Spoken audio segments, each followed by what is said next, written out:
ప్రభు పేట నేను మీకు తెలియచేసుకుంటా. ప్రియ దేవుని బిడ్డలారా, దయచేసి ఆలకించండి. ఈరోజు ఒక మంచి అంశం మీద మీతో మాట్లాడాలని దేవుని ఆత్మచేత నేను ప్రేరేపించబడ్డా.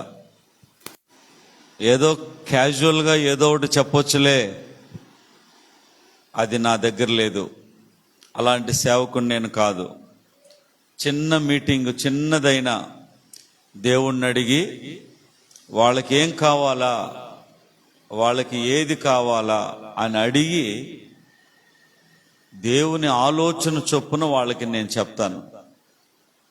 మధ్యన అక్కడ కొడవలూరు మండలం ఎల్లయ్యపాలెం, ఆ ఎల్లయ్యపాలెం అక్కడ ఒక చిన్న విలేజ్లో నేను వెళ్ళినప్పుడు కూడా వాళ్ళకు కూడా మంచి ఉపదేశాన్ని వాళ్ళకి అవసరమైంది మనం చెప్పాలి. ఏదోలే మనల్ని పిలిచారు 4 మాటలు చెప్పేద్దాం అనేది లేదు. దేవుని స్తోత్రం, హల్లెలూయా. పాస్టర్ గారు కూడా మన పరిచర్యలో మంచిగా ట్రైన్ అప్ అవుతారు. ఆమెను చెప్పండి. రాబోయే రోజుల్లో అన్న కూడా బలంగా దేవుడు వాడుకుంటాడు. చిన్నగా మంచిగా ఆయన కూడా దేవుడు, ఎందుకంటే ఆయన కూడా నలిగిన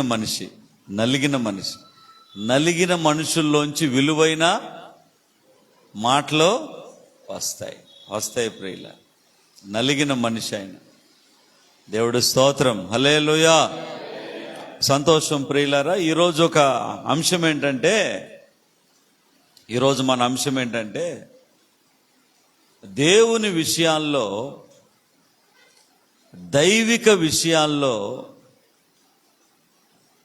విశ్వాస విషయంలో, మళ్ళీ చెప్తున్నా, దేవుని విషయాల్లో, దైవికమైన విషయాల్లో, విశ్వాస సంబంధమైన ఆత్మీయ విషయాల్లో మొహమాటం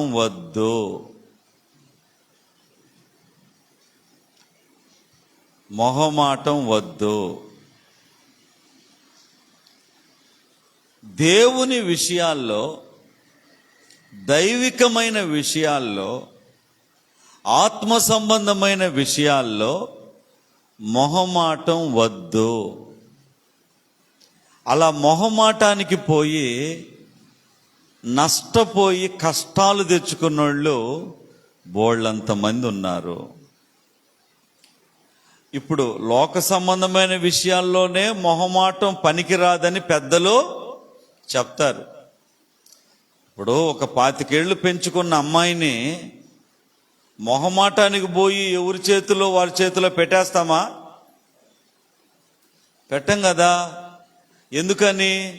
పెడితే ఆమెను చూసి రేపు మనం జీవితకాలం మనం ఏడవాలి, బాధపడాలి. అందుకని జాగ్రత్తగా ఆలోచించి మనం చేస్తాం.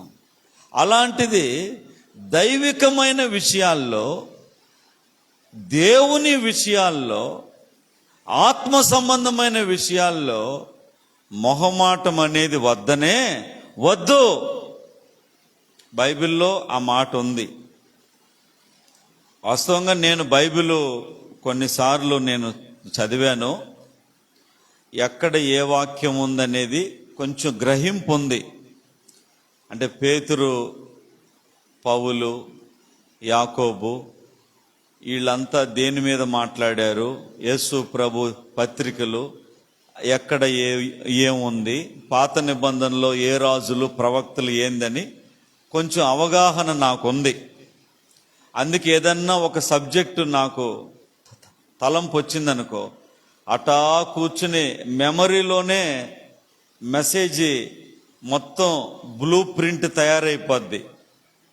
మెమరీలోనే ఏదన్నా ఒక సబ్జెక్ట్ మీద అలా కూర్చుని కొంచెం అట్లా ఆలోచిస్తే, ఇదంటే ఇదిగో అక్కడ చెప్పాలి, దాని గురించి దీని గురించి ఇలా చెప్పాలి ఇది అని చెప్పి మెమరీలోనే కొంచెం ఆలోచిస్తూ ఉంటాను. అయినప్పటికీ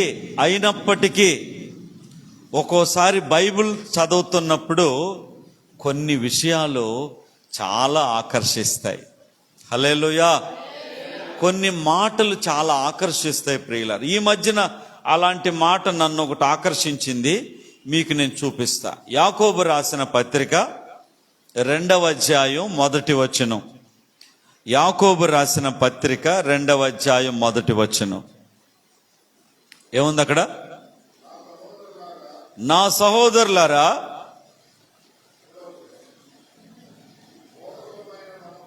అన్న 2వ అధ్యాయం 1వ వచనం. నా సహోదరులారా, మహిమా స్వరూపియగు మన ప్రభువైన యేసుక్రీస్తును గూర్చిన విశ్వాస విషయంలో మొహమాటము గలవారై ఉండకుడి. దేవుడు మాట్లాడుతున్నాడు. అంటే విశ్వాస విషయంలో నా సహోదరులారా, నా సహోదరులారా, మహిమ స్వరూపియగు మన ప్రభువైన యేసుక్రీస్తు విశ్వాస విషయంలో, ఆయనకి సంబంధించిన విశ్వాస విషయంలో, అంటే దేవుని విషయాల్లో, ఆత్మీయ విషయాల్లో, సంఘ విషయాల్లో మొహమాటం పనికిరాదు. మొహమాటాలు వద్దు.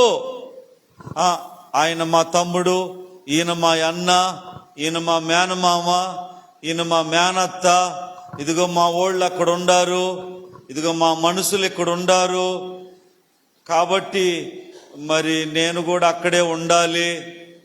ఈ మొహమాటాలనేవి పనికిరావు, వద్దు. ఈ మొహమాటాలు వద్దు. మీ అన్నే, మీ తమ్ముడే, మీ మేనమామే, మీ మేనత్తే, నీ మనుషులే. నీ ఇంట్లో కార్యమైతే వాళ్ళని పిలువు, వాళ్ళ ఇంట్లో కార్యమైతే నువ్వెళ్ళు.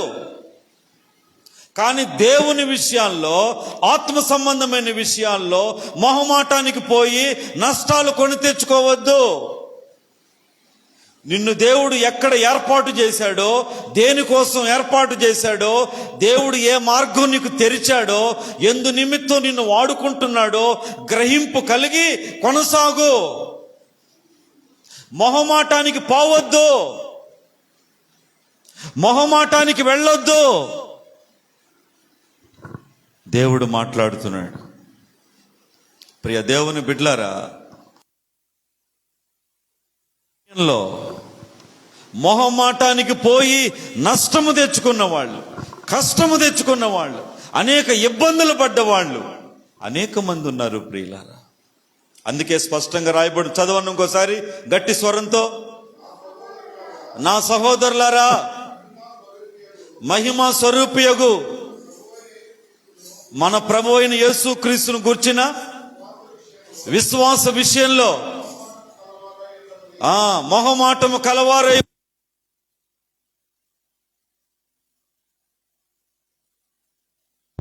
దేవుడు మాట్లాడుతున్నాడు. మొహమాటము కలవారై ఉండొద్దు. చాలా మంది, మా అన్న అక్కడ ఉన్నాడు, మా తమ్ముడు ఇక్కడ ఉన్నాడు, మా కులం వాళ్ళంతా అక్కడ ఉండారు, మా వాళ్ళంతా ఇక్కడ ఉండారు అని చెప్పి దైవికమైన, ఆత్మ సంబంధమైన, యథార్థమైన పరిచర్యను వదిలి ఆ విధంగా వెళ్ళి నశించిపోయిన వాళ్ళు బోళ్ళంతమంది ఉన్నారు ప్రియులారా. అనేక మంది ఉన్నారు ప్రియులారా. నేను 28 సంవత్సరాలుగా, ఇంకొక 2 సంవత్సరాలు అయితే 30 ఏళ్ళు అవుతుంది. 28 సంవత్సరాలుగా, 25 సంవత్సరాలు అయినప్పుడు ఏదన్నా చిన్న కేక్ కట్ చేస్తాము అన్న ఆలోచన ఒక మనసులో ఒక సైడ్ వస్తే, నేనేమి సాధించానని కేక్ కట్ చేసుకోవాలా, ఏమి సాధించాను నేను, ఏం చేశాను నేను అని వద్దు. మనకి దేవుడు సాధించినప్పుడు 50కి అట్ట చేసుకుందాంలే అన్న ఆలోచనతో దాన్ని నేను చేసుకోలే ప్రియులారా. ఇప్పుడు 28 ఏళ్ళు అనేక అనుభవాలు ఇచ్చాడు. ప్రియ దేవుని బిడ్డలారా, మొహమాటానికి, ఆత్మ సంబంధమైన విషయాల్లో మొహమాటానికి పోవద్దు, మొహమాటానికి వెళ్ళొద్దు ప్రియుల, వెళ్ళొద్దు. నేను ధైర్యంగా కొన్ని అనుభవాలు మీతో చెప్పాలని నేను ఆశపడుతున్నా. ఈ వారాది సెంటర్లో భయం లేదు, అక్కోళ్ళు కూడా ఉన్నారు. ఈ వారాది సెంటర్ నుంచి ఒక కుటుంబం వచ్చేది. ఆ కుటుంబమే 7-8 మంది, అంటే సరిపోయేవాళ్ళు. అక్కడికి వాళ్ళు మన దగ్గరికి వచ్చినప్పుడు చాలా దీన స్థితిలో ఉన్నారు. బాగా వినాలి, ఏంటంటే నా అనుభవమే నేనేం చెప్తున్నా. చాలా దీన స్థితిలో ఉన్నారు. అప్పుడు నేను వాళ్ళ దగ్గరికి వెళ్ళి ప్రార్థన చేయడం, వాళ్ళు నా దగ్గరికి వస్తూ రావడం, అలా జరుగుతున్న క్రమంలో దేవుడు వాళ్ళని ఆశీర్వదించడం ప్రారంభించాడు. బాగా గుర్తుపెట్టుకోవాలి, ఈ సందర్భంలో గ్రహింపు లేనివాడు గుడ్డివాడితో సమానం. ప్రతి ఒక్కరికి ఏముండాలా చెప్పండి? గ్రహింపు ఉండాలి. అంటే యేసు ప్రభు వారు కూడా అదే చెప్పింది, వినగలిగిన చెవులు, గ్రహించగలిగిన హృదయం ఉండాలి. అప్పుడు వాళ్ళు మన దగ్గరికి వస్తున్నప్పుడు వాళ్ళని దేవుడు దీవించడం మొదలుపెట్టాడు. వాళ్ళు ఏం చేసేవాళ్ళు, అటాటి యజమాని దగ్గరికి పెంకు కోసుకోవటానికి వెళ్ళేవాడు. అటాటి యజమాని దగ్గర పెంకు కోసుకోవడానికి కూలిగా వెళ్ళేవాడు. ఆ ఇంటిగల ఆయన తాగుబోతు, ఏ పని లేదు, ఏదన్నా పోయినా ఇంకంతే, ఏం లేదు. అయితే నా ప్రియమైన దేవుని బిడ్డలారా, వాళ్ళు 3 కొడుకులు. వాళ్ళు మన దగ్గరికి వచ్చేవాళ్ళు. వస్తున్నప్పుడు దేవుడు వాళ్ళని దీవించడం మొదలుపెట్టాడు. ఎలా అంటే, వాళ్ళు చిన్నగా ఒక్కొక్కళ్ళు ఒక్కొక్క ఆటో కొనుక్కొని పెంకు తోలకం, అక్కడంతా పెంకు వ్యాపారం కదా, పెంకు తోలకం, అలా అభివృద్ధిలోకి వచ్చారు.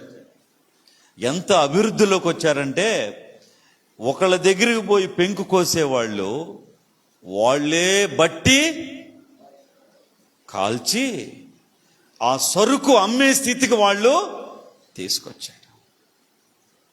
దేవుడు వాళ్ళని ఆశీర్వదించాడు లేదా? ఎంతో ఆశీర్వదించాడు. ఆ సమయంలో వాళ్ళు వెనకాల ఒక స్థలం కొని ఆ స్థలంలో మంచి ఇల్లు కూడా కట్టారు. నేనే దానికంతా పునాదంతా ప్రార్థనలు చేసి మంచి ఇల్లు, 2 గదులు, కిచెను, హాలు అన్నీ కట్టారు. నా ప్రియమైన దేవుని బిడ్డలారా, అన్నీ కట్టి బాగా వాళ్ళు అభివృద్ధిలోకి వచ్చారు. వాళ్ళకి 2 కొడుకులు పెళ్ళిళ్ళు మా చేతుల మీదుగానే, మా చేతుల మీదుగా వాళ్ళకి ఆ యొక్క ఏర్పాట్లన్నింటిలో కూడా. అంటే అప్పుడేంది, వాళ్ళు కొడుకులు, 2 కోడళ్ళు, వాళ్ళు మొత్తంగా 7-8 మంది వాళ్ళే. ఆల్ ఆఫ్ సడన్ ఒకరోజు వాళ్ళు ఆగిపోయారు. ఏంది విషయం అంటే, బాగా ఆలోచించండి. వాళ్ళ సొంత, ఈ 3 కొడుకుల యొక్క సొంత మేనమామ ఈ వారాది సెంటర్లో మందిరం పెట్టాడు. ఈ 3 కొడుకుల యొక్క సొంత మేనమామ, ఆయన, మేమే 20 మంది ఉన్నాం కదా, మేమే 20 మంది ఉన్నాం కదని, మా మనుషులే ఉన్నారు కదా అని మందిరం పెట్టాడు. ప్రియ దేవుని బిడ్డలారా, బాగా ఆలోచించండి. బంధువుల మీద నా మనుషులు ఉన్నారని మందిరం పెట్టకూడదు.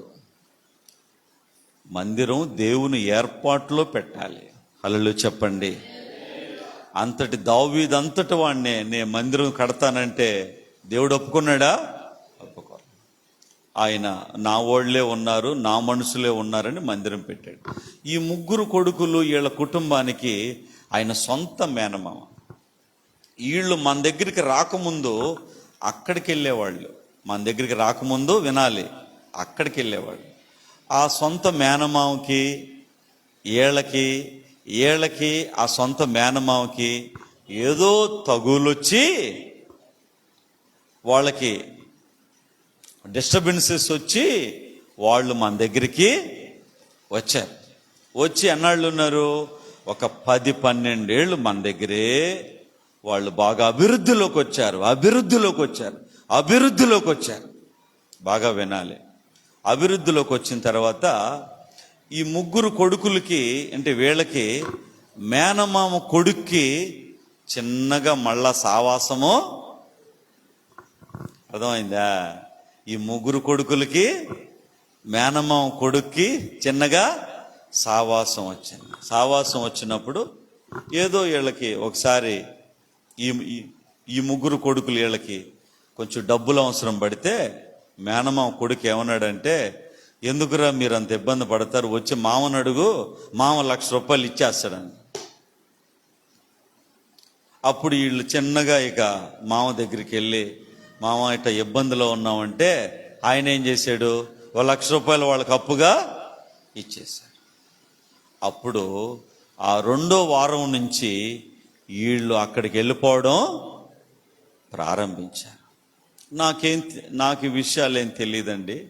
వాళ్ళు ఒక వారం రాలా, బాగా వినండి, అర్థం చేసుకోండి. ఒక వారం రాపోయేసరికి సరేలే ఏదో ఇబ్బంది ఉందలే రాలేదనుకున్నా.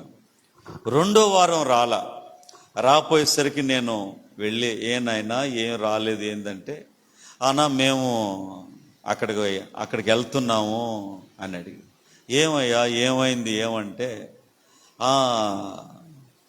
సొంత వాళ్ళని ఎట్ట పోగొట్టుకుంటాం సార్ మీరే చెప్పండి అన్నాడు. ఏమన్నాడైనా సొంత వాళ్ళని ఎట్ట పోగొట్టుకుంటాం సార్ మీరే చెప్పండి అన్న. అప్పుడు నేను చెప్పా, అయ్యా వాళ్ళు నీ సొంతోళ్ళు, నీ ఇంట్లో ఏదన్నా కార్యం జరిగిందా వాళ్ళని పిలువు, వాళ్ళ ఇంట్లో ఏదన్నా కార్యం జరిగిందా నువ్వెళ్ళు. ఇది దైవికమైన విషయం, ఇది ఆత్మ సంబంధమైన విషయం, ఇది విశ్వాస సంబంధమైన విషయాలు. వీటిల్లో సొంతోళ్ళు బంధువులు ఈ మొహమాటాలు వద్దయ్యా అని చెప్పా. కానీ ఆయనకి బుర్రకి ఎక్కలా ప్రియుల. మీకు అందరికీ తెలీదు, వాళ్ళకి తెలుసు, కొద్దిమందికి తెలుసు. మన దగ్గర నుంచి దాటుకుని వెళ్ళిన తర్వాత ఆ కుటుంబం, అలా పైకి వచ్చిన కుటుంబం అట్టా కిందకి వెళ్ళిపోయింది ప్రియులారా,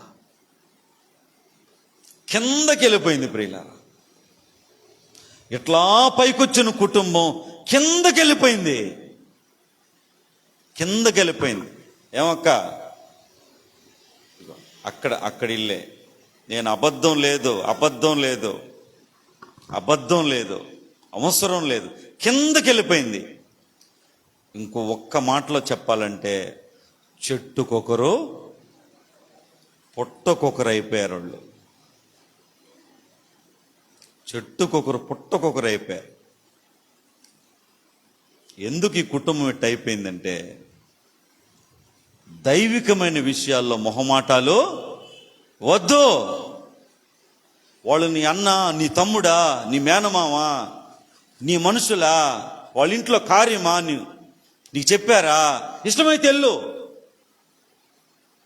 నీ ఇంట్లో కార్యమా, వాళ్ళని పిలువు, వాళ్ళు వస్తారు. దైవికమైన విషయాల్లో నువ్వెక్కడ నాటబడ్డావో, ఎక్కడ నీరు పెట్టి నిన్ను పెంచారో, ఎక్కడ పెద్ద చేయబడ్డావో, ఎక్కడ దీవించబడ్డావో, ఎక్కడ మేలులు పొందావో గ్రహింపు లేదా? అందుకే దైవికమైన విషయాల్లో మొహమాటాలు వద్దు ప్రియులారా, మొహమాటాలు వద్దు. చదవన్న ఇంకోసారి ఆ మాట. అక్క చదువు అమ్మ. నా సహోదరులారా, మహిమ స్వరూపయగు మన ప్రభువైన యేసుక్రీస్తును గూర్చిన విశ్వాస విషయంలో మొహమాటము కలవారై ఉండొద్దు. ఈ మాట నేను చదివినప్పుడు నాకేం అర్థం కాదు. ఒక్కసారి ఎలవరు బయట చూసా, ఒరే ఇట్లాంటి వాక్యాలు కూడా ఉన్నాయి బైబిల్లో. మొహమాటం వద్దు, వీళ్ళు మా వాళ్ళు, మా కులస్తులు, మా మనుషులు, మా సంబంధించిన మా రక్త సంబంధికులు ఉంటే ఉన్నాయండి. మీ ఇంట్లో కార్యమైతే వాళ్ళని పిలుచుకోండి, వాళ్ళ ఇంట్లో కార్యమైతే మీరు వెళ్ళండి. కానీ దైవికమైన విషయాల్లో ఈ తెచ్చి పెట్టమాకండి. దైవికమైన విషయాల్లో మొహమాటాలకు పోయి నష్టాలు కష్టాలు పాలవమాకండి. మీకు తెలుసా, 100% నామకార్థ సంఘాలు భూమి మీద ఉన్నాయి. ఇప్పుడు 100% ఉన్నాయి. 10% స్పిరిచువల్ మూమెంట్ ఉన్న సంఘాలు 10% ఉన్నాయి. మిగిలినవన్నీ నామకార్థ సంఘాలు. ఆడకపోతే ఉండ భక్తి కూడా పోతుంది ప్రియులారా. ఉండ భక్తి కూడా పోద్ది ఆడపోతే. ఆ మధ్యన జేఈ అనే ఒక అన్న ఉండేవాడు బిఎస్ఎన్ఎల్లో. ఆయన ఇప్పుడు కావల్లో ఉంటున్నాడు. నేను ఒకసారి బైక్ మీద కొవ్వూరుసై వెళ్తుంటే ఆ రోడ్లో ఉండే బ్యాప్టిస్ట్ చర్చి గురించి మాట్లాడుతూ, అన్న ఏడబోతే మనకుండ భక్తి కూడా పోద్ది అన్నాడు ఆయన. కొన్ని సంఘాలకు పోతే ఉండ భక్తి పోద్ది, ఉండ విశ్వాసం పోద్ది. నామకార్థ సంఘాలు, అక్కడున్న వాళ్ళు ఎవరికి భయం అనేది లేదు. దేవుడి భయం లేదు, దేవుడి భక్తి లేదు, దేవుడి విశ్వాసం లేదు, ఏమి లేదు. కేవలం వచ్చి పాటలు పాడుకుని మాటలు చెప్పుకుని డబ్బులు కలెక్షన్ లెక్కలు పెట్టుకుని వెళ్ళిపోతుంటారు. ఇదే జరిగేది అక్కడ. కాబట్టి ప్రియ దేవుని బిడ్డలారా, దయచేసి ఆలకించండి. మొహమాటానికి వెళ్ళొద్దు. దైవికమైన విషయాల్లో మొహమాటం పనికిరాదు. ఆత్మ సంబంధమైన విషయాలు, దేవుని విషయాలు, సంఘం ఇది. నిన్ను పరిశుద్ధపరిచి, నిన్ను పవిత్రపరిచి, దేవునికి ఇష్టమైన వధువుగా నిన్ను తీర్చిదిద్దడానికి దైవజనుడు పడుతున్న ప్రయాస ఇది. ఏదో పొట్ట పోసుకోవడం కోసం, ఏదో బతుకు తెరువు కోసం పెట్టిన విధానాలు కావివి. ఇది దేవునికి లెక్క అప్పగించాలన్న భారముతో చేసే పరిచర్య ఇది. అనుక్షణము దేవునికి భయపడుతూ చేసే సేవ ఇది. సేవ ప్రియులరా, నా ప్రియమైన దేవుని బిడ్డలారా, బాగా ఆలోచించండి. దేవుని కోసం రోషం కలిగి సమస్తము విడిచిపెట్టి ప్రభువు కోసం చేసే సేవ ఇది. ఇలాంటి సేవలు అక్కడక్కడ ఉన్నాయి. అలాంటి యథార్థమైన పరిచర్యల్లో మనం నిలదొక్కుకోవాలి. ఆమెన్ చెప్పండి. హల్లెలూయా. అంతేగాని మా అన్న ఉన్నాడు, మా అక్క ఉన్నాడు, మా వాళ్ళు ఉండారు. ప్రియ దేవుని బిడ్డలారా, ఇలాంటి మొహమాటాలకు వెళ్ళొద్దు. దేవుడు నిన్ను ఈ స్థలములో నిలిపాడు. ఆమెన్ చెప్పండి. ఇక్కడ నీకు స్థానం ఇచ్చాడు. ఈ స్థానము నీది. ఈ స్థానములో ఉండే నువ్వు అభివృద్ధిలోకి రావాలి. ఎన్ని సబ్బందులు వచ్చినా నీ స్థానాన్ని నువ్వు పోగొట్టుకోకూడదు. నేను ఎప్పుడు ఒకటి చెప్తా, భార్య భర్తలు అన్న తర్వాత అనేక ఇబ్బందులు వస్తాయి. ఎన్ని ఇబ్బందులు వచ్చినా గుమ్మం దాటేసిందంటే భార్య మళ్ళీ లోపలికి రావాలంటే 100 మంది వచ్చి తీర్మానం చేయాల. అదే గుమ్మం లోపలుంటే ఎవడొచ్చి తీర్మానం చేయాల్సిన అవసరమో లేదు. ఎవడో వచ్చి చెప్పాల్సిన అవసరం లే. 100 ఉన్నా సరే, 1000 ఉన్నా సరే, గుమ్మం దాటని భార్యకు వాడెవడొచ్చి చెప్పాల్సిన అవసరం ఏముంది?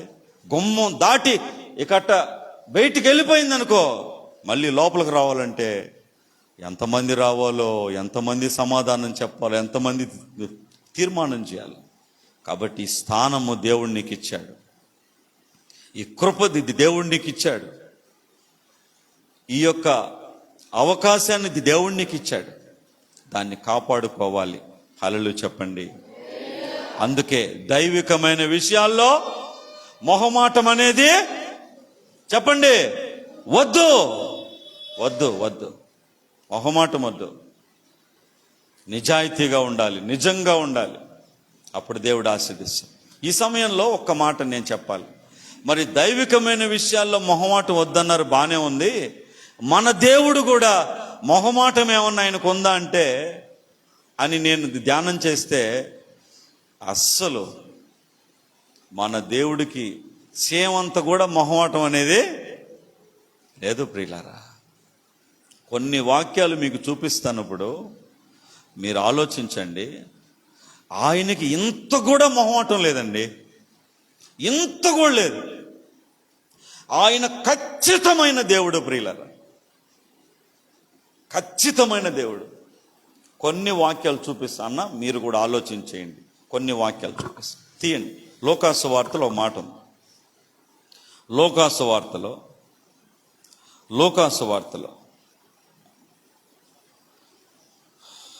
12వ అధ్యాయం అనుకుంటా.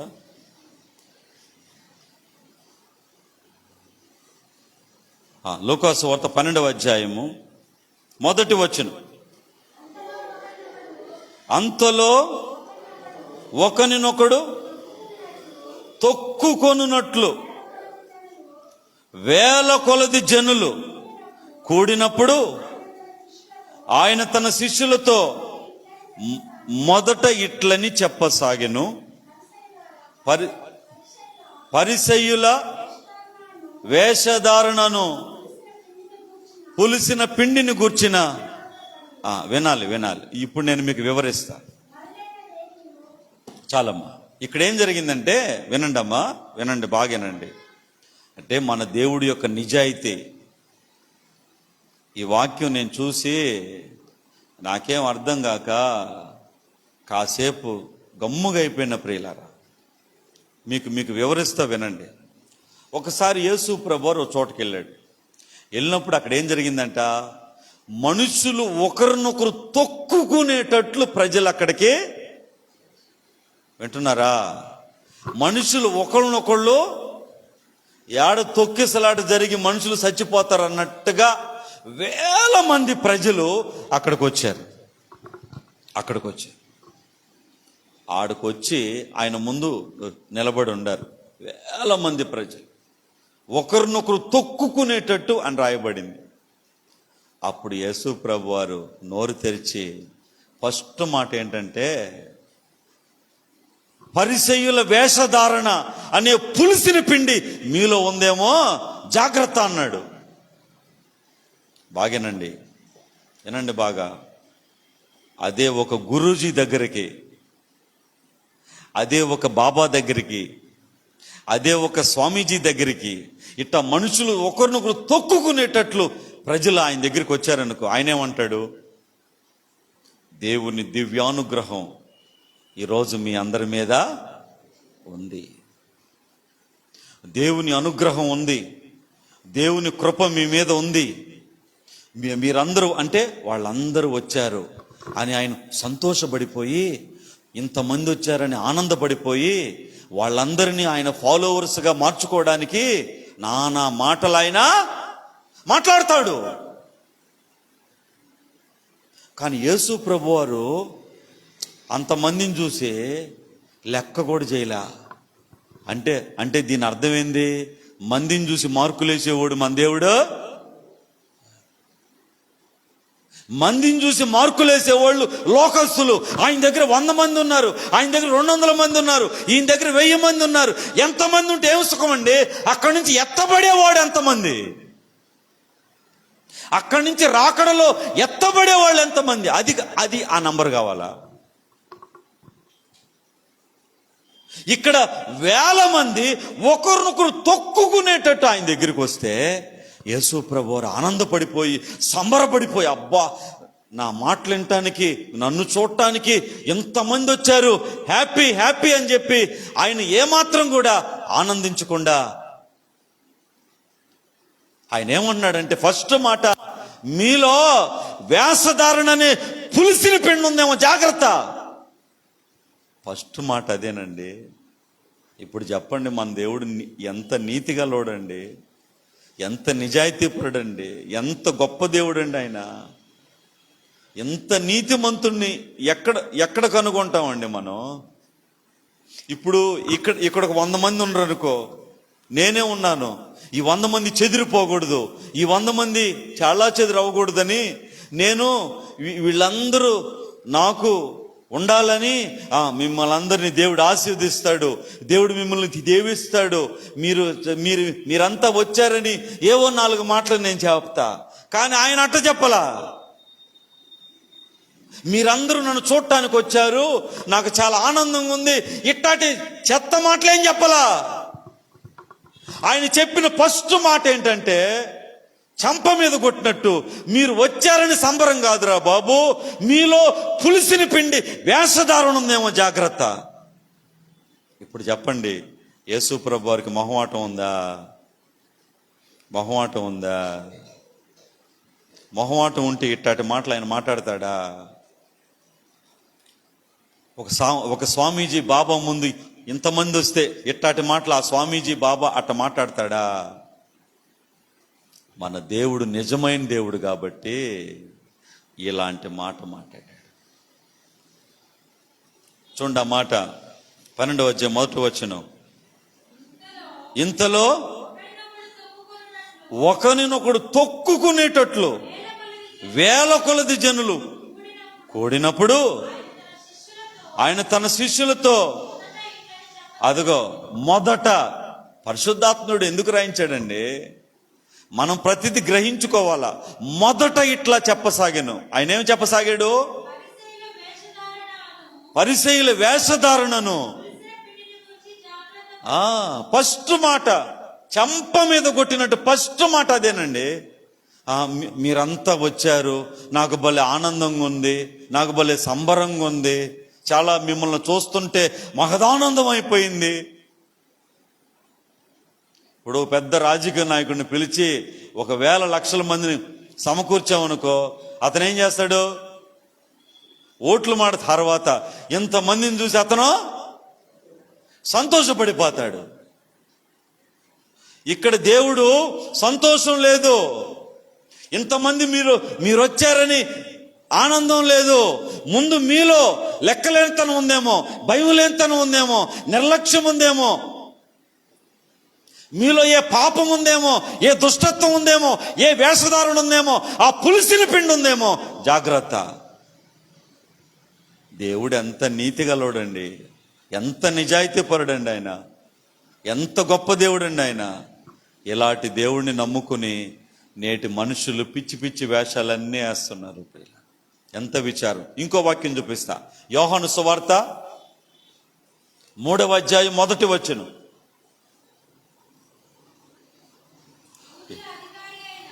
యోహాను సువార్త 3వ అధ్యాయం 1వ వచనం. యూదుల అధికారి అయిన నికోదేమని పరిసయ్యుడు ఒకడుండెను. అతడు రాత్రియందు ఆయన ఎద్దుకొచ్చి, బోధకుడా, నీవు దేవుని యొద్ద నుండి వచ్చిన బోధకుడవని మేమెరుగుదుము. దేవుడు అతనికి తోడై ఉంటేనే గాని నీవు చేయుచున్న సూచక్రియలను ఎవడును చేయలేడు ఆయనతో చెప్పెను. అందుకు యేసు ప్రభువు ఏమన్నాడు? అతనితో, ఒకడు కొత్తగా జన్మించితేనే గాని అతడు దేవుని రాజ్యం చూడలేడని. ప్లీజ్ లిజన్, అందరూ ఒక్కసారి మనసు పెట్టి వినండి. ఇక్కడ నికోదేమనే బైబిల్ టీచర్ ఉన్నాడు, పరిసయ్యుడు.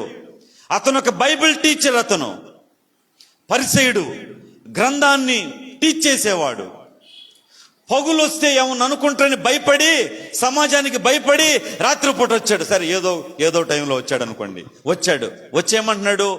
బోధకుడా, నువ్వు పైనుండి దిగి వచ్చిన వాడవు, నేను గుర్తించాను.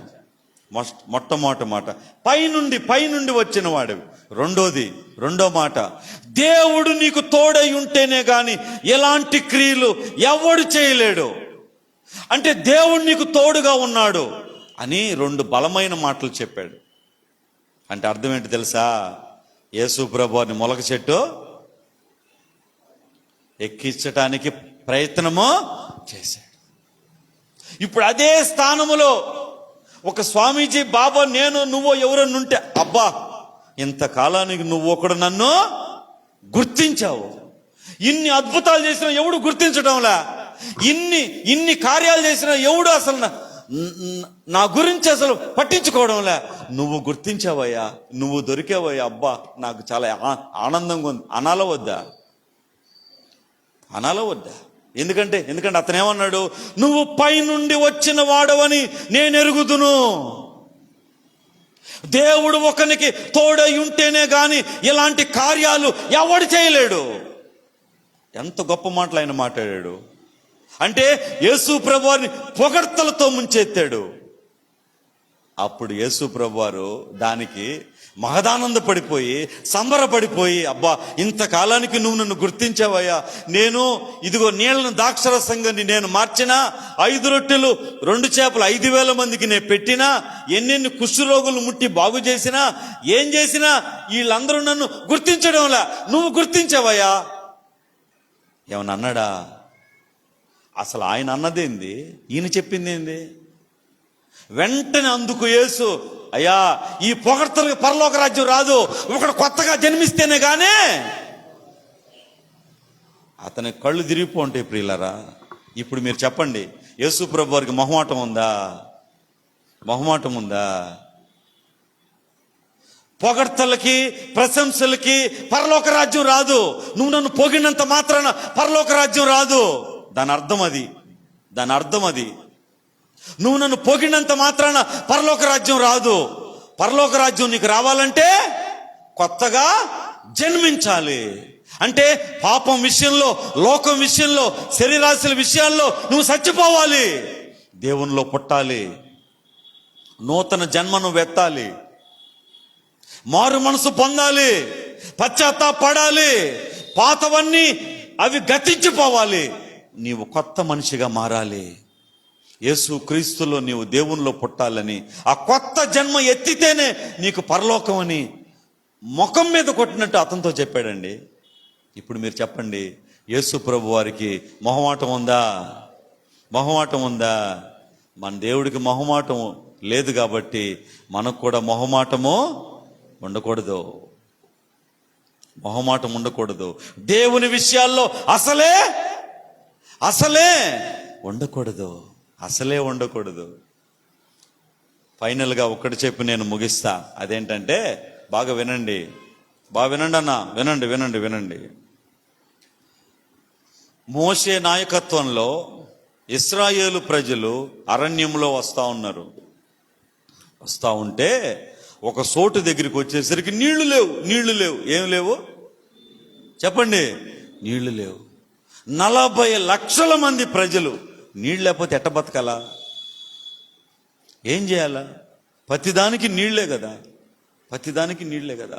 అప్పుడు ఇశ్రాయేలు ప్రజలు ఒక్కసారిగా భయంకరంగా ఘోష పెట్టారు, అయ్యా నీళ్లు లేవు, అయ్యా ఏంది బతుకు మాకు, మోసే మాకు నీళ్లు లేవు, ఏంది జీవితం, మాకు ఐగుప్తే మేలు అంటున్నారు. చాలామంది కొన్ని కష్టాలు వస్తే మేము హిందువులుగా ఉన్నప్పుడే మేలు అంటారు. బంగారం గెలుపండి.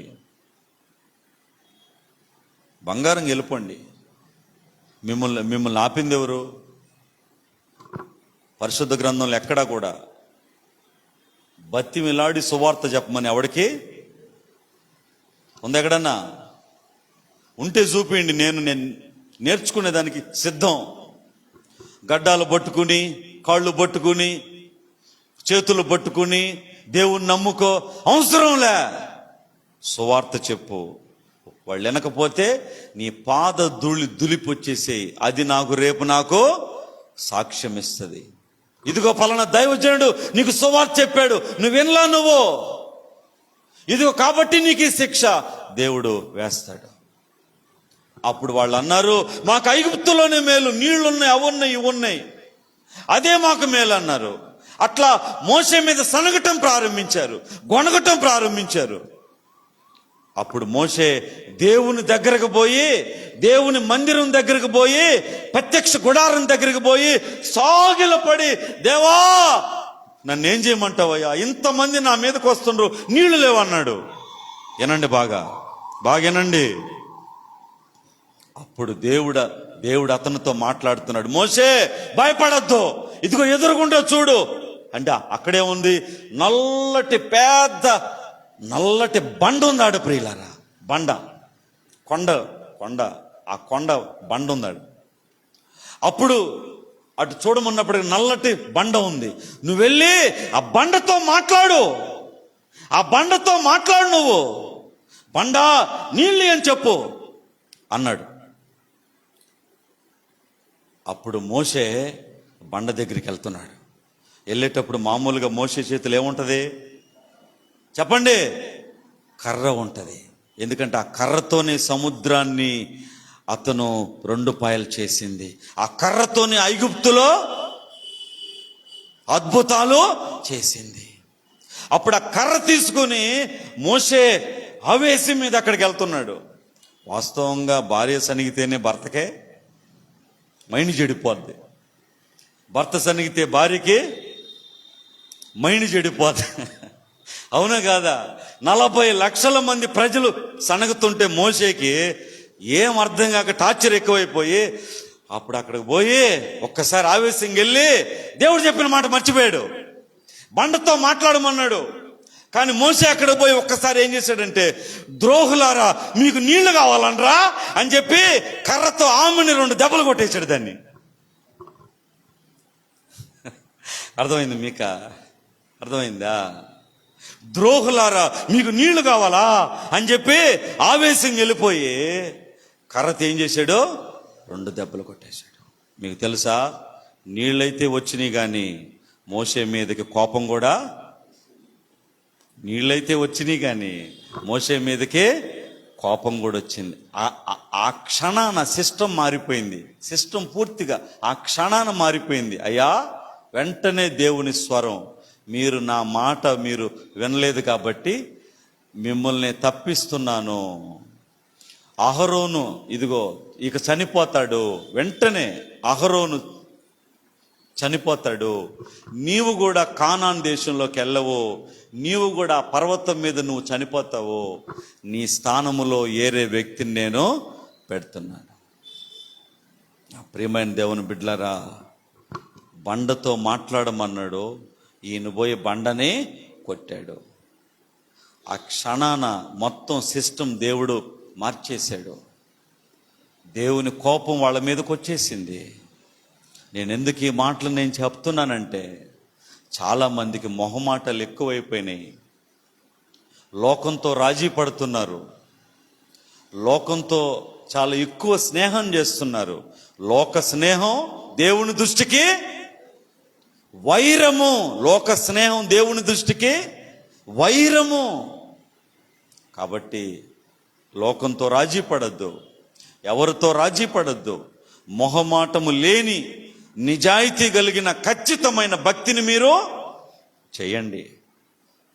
అప్పుడే పరలోక రాజ్యాన్ని మనం చేరుకుంటాం. నా ప్రియమైన దేవుని బిడ్డలారా, మోషేని హెచ్చించింది మన దేవుడే. మోషే తప్పు చేసినప్పుడు తప్పించింది కూడా మన దేవుడే. దావీదుని హెచ్చించింది మన దేవుడే. దావీదు తప్పు చేసినప్పుడు శిక్షించింది కూడా మన దేవుడే.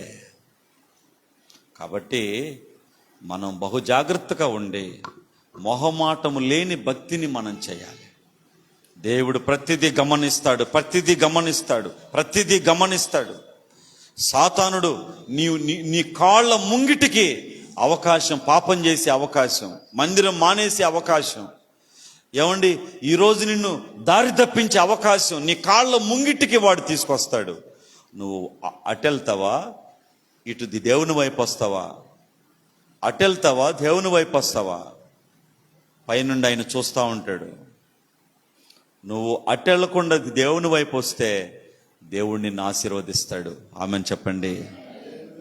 అందుకనే నువ్వు ప్రతి విషయంలో మెలకువ కలిగి నీ పెదవుల్లోండి వచ్చే ప్రార్థన దేవుడు మానక అంగీకరించాలంటే నువ్వు ఆయన సన్నిధికి మానక ఆయన వెంబడించాలి. ఆమెను చెప్పండి. ఆ విధంగా మన దేవుడు మొహమాటం లేని దేవుడు కాబట్టి మనం కూడా దైవికమైన విషయాల్లో మొహమాటం లేకుండా ముందుకు సాగాలి. దేవుడి మాటలు ఆశీర్వదించునుగాక. ఆమె. కళ్ళు మూసుకోండి, మనం ప్రార్థన చేద్దాం. దేవా నీకు స్తోత్రం. దయగల దేవా నీకు స్తోత్రం. కృపగల దేవా నీకు స్తోత్రం. ఈరోజు మీరు మాట్లాడిన మాటలను బట్టి దేవా నీకు స్తోత్రం. యేసయ్యా నీకు స్తోత్రం. నమ్మదగిన దేవా నీకు స్తోత్రం. అవును తండ్రి, విశ్వాస విషయంలో, దేవుని విషయాల్లో మొహమాటము పనికిరాదని మీరు మాట్లాడారు. మా అన్న, మా తమ్ముడు, మా మేనమామ, నా మనుషులు, నా కులస్తులు, ఈ మొహమాటాలు మంచివి కాదు. దైవికమైన విషయాల్లో ఈ మొహమాటాలు పనికిరావు.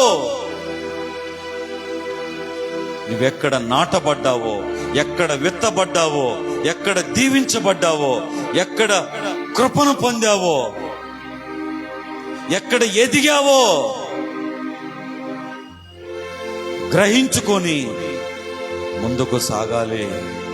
మొహమాటానికి పోయి ఆత్మీయ జీవితాలు పోగొట్టుకోవద్దు. సమాజంలో 90% నామకార్థ సంఘాలు ఉన్నాయి. అలాంటి దగ్గరలకు పోతే మనము నామకార్థ క్రైస్తవులు అయిపోతాం. పరలోక రాజ్యాన్ని, నిత్య జీవాన్ని మనం పోగొట్టుకుంటాం. ప్రియ సహోదరుడా, మొహమాటం వద్దు.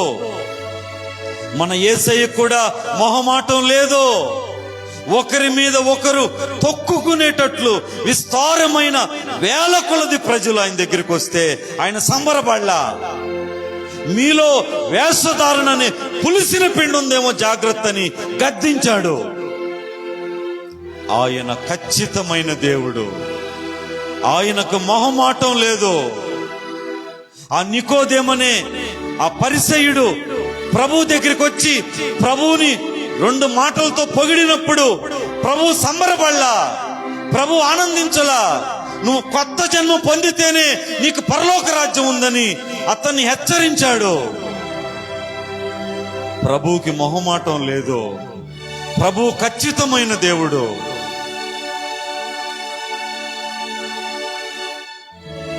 దైవజనుడైన మోషే రాయితో మాట్లాడమన్నప్పుడు మాట్లాడకుండా రాయిని కొట్టినప్పుడు దేవుడు దాన్ని కూడా ఏదోలే అని దాన్ని తీసేయలా. ఆయన రాజీ పడలా. వెంటనే దేవుని కోపం వాళ్ళ మీదకి వచ్చింది. ఆయన ఖచ్చితమైన దేవుడు, మొహమాటం లేని దేవుడు. ప్రియ సహోదరుడా, ఎలాంటి నీతి గల దేవుడు, నిజాయితీ గల దేవుడు, ఖచ్చితమైన దేవుడు, మొహమాటం లేని దేవుడు మన యేసుక్రీస్తు.